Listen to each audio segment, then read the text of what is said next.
Ngomongin soal bonus karyawan, ini tuh dilema klasik banget di dunia bisnis. Perusahaan ngasih bonus kan niatnya buat motivasi ya, tapi sering banget hasilnya malah kebalikannya. Oke, yuk kita bedah bareng-bareng gimana sebuah alat motivasi justru bisa jadi pedang bermata dua. Jadi pertanyaannya simpel aja sebetulnya. Kenapa sih bonus yang harusnya jadi penyemangat kok malah seringnya bikin orang frustrasi, bikin iri, dan ujung-ujungnya malah bikin semangat kerja jadi anjlok? Ini masalah yang dialami banyak banget perusahaan loh, dari yang kecil sampai yang raksasa.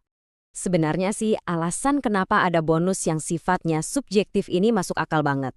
Kan nggak semua kontribusi bisa diukur pakai angka ya. Gimana coba ngukurnya inisiatif karyawan yang bantu temennya? Atau ide brilian yang dia lontarkan pas rapat? Nah, disitulah gunanya bonus diskresioner. Bonus yang berdasarkan pertimbangan atasan, buat menghargai hal-hal tak ternilai kayak gitu. Nah, ini dia nih paradoksnya. Pas karyawan nggak tahu gimana cara bonus itu diputuskan, kriterianya nggak jelas, prosesnya kayak kotak hitam yang misterius, bonus yang tadinya niatnya buat hadiah, malah rasanya jadi nggak adil. Ini udah bukan lagi soal motivasi, tapi malah jadi demotivasi. Oke, buat mecahin paradoks ini, kita harus sadar dulu kalau adil itu punya dua muka loh. Menurut riset, ini tuh bukan cuma soal gede kecilnya duit yang kita terima, tapi juga soal perasaan kita diperlakukan secara adil selama prosesnya. Oke, kita mulai dari yang pertama ya, namanya keadilan prosedural. Anggap aja ini aturan mainnya. Kalau aturan mainnya jelas, fair buat semua, wasitnya nggak berat sebelah, ya semua bakal ngerasa prosesnya adil kan? Nggak peduli deh siapa yang menang atau kalah. Nah, itulah inti dari keadilan prosedural. Nah, yang kedua, ada keadilan distributif. Gampangnya, ini soal hadiahnya. Apakah hadiah yang saya dapat ini sepadan sama usaha saya? Dan yang lebih penting lagi nih, apakah hadiah ini terasa adil kalau dibandingin sama yang didapat orang lain yang kontribusinya mirip? Ini soal keadilan di hasil akhirnya. Jadi biar makin jelas ya, keadilan prosedural itu soal gimana keputusannya dibuat, prosesnya.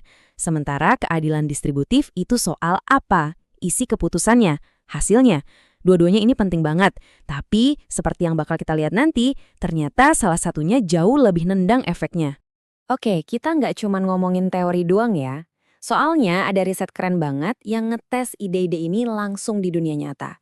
Yuk kita lihat gimana sebuah studi akademis akhirnya nemuin jawaban dari paradoks bonus ini. Jadi, studi ini ngambil sampel di salah satu anak perusahaan BUMN di Indonesia.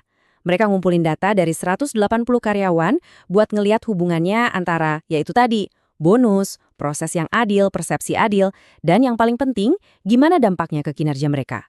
Nah, lihat deh model yang ada di slide ini. Ini kerangka berpikir penelitiannya. Perhatiin deh panah-panahnya.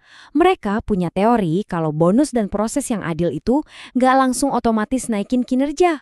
Ada jembatan penting di tengah-tengahnya, yaitu keadilan distributif.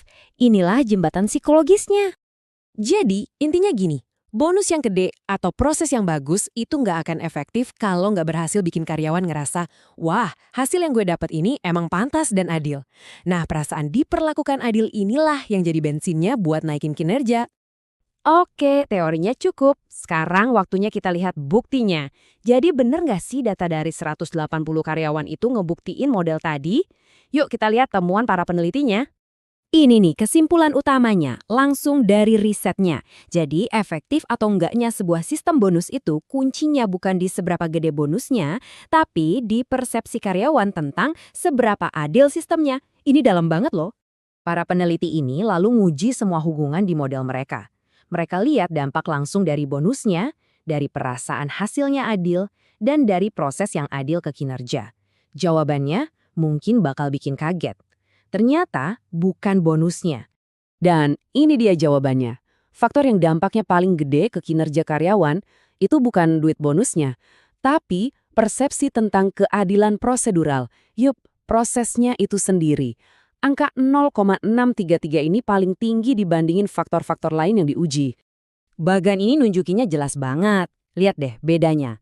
Dampak dari proses yang adil itu jauh di atas hasil yang adil dan bahkan hampir 2 kali lipat lebih kuat dari bonusnya itu sendiri. Angkanya nggak bisa bohong. Cara kita nentuin bonus itu jauh lebih penting dari bonusnya. Jadi, alurnya gini, proses yang adil itu ngebangun kepercayaan. Kepercayaan ini yang bikin karyawan mikir, oke, bonus yang gue dapat ini fair. Nah, perasaan diperlakukan adil inilah yang jadi bahan bakar utama buat kerja lebih giat lagi. Oke, jadi apa artinya semua ini buat kita? Gimana caranya para manajer atau pimpinan perusahaan bisa benar-benar pakai temuan ini buat bikin bonus jadi sistem yang efektif? Dari riset ini, kita bisa ambil 4 prinsip utama. Pertama, transparan, jadi semua orang tahu mainnya gimana. Kedua, konsisten, aturannya sama buat semua. Ketiga, terbuka, jadi kalau ada yang mau nanya atau komplain, ada jalurnya. Dan keempat, jelas, kasih tahu kenapa si A dapat segini, si B dapat segitu. Ini sebenarnya bukan hal yang ribet kan? Intinya cuma soal respek dan kejelasan aja. Kalau ada satu hal yang harus banget diingat dari pembahasan kita kali ini, ya ini dia. Karyawan itu nggak cuma ngejar duitnya. Mereka ngejar rasa hormat, rasa keadilan yang datang dari proses yang transparan. Perasaan dihargai lewat proses yang fair itu kadang-kadang bisa lebih nampon motivasinya daripada duitnya itu sendiri. Jadi, coba deh kita renungin bareng-bareng. Selama ini fokus kita cuma buat ngasih hadiah untuk kinerja atau kita lagi sibuk ngebangun sebuah sistem yang ngasih hadiah berupa keadilan. Karena dari riset ini, jelas banget kalau pilihan kedua lah yang benar-benar bikin perbedaan.